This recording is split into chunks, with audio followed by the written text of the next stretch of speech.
And let's take the watery blue. Oops. Well, what are we going to do with that? I will show. So I'll show you how to take it off.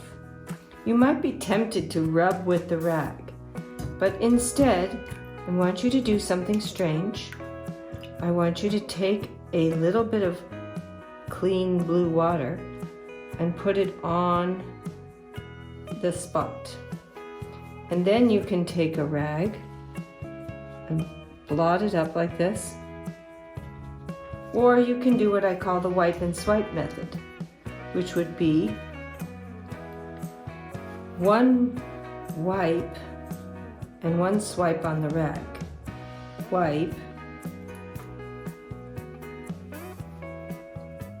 and swipe on the rag.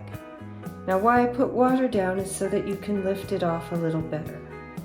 It's a very important technique, but you may need to know what to do if you get this problem. Now here in the yellow, I'm going to lift it off.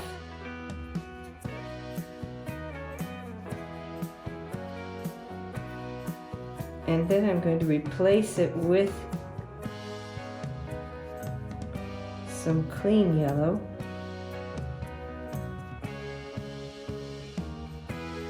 Okay, I'm going to take a little bit of clean yellow water and I'm going to pick up a little bit here.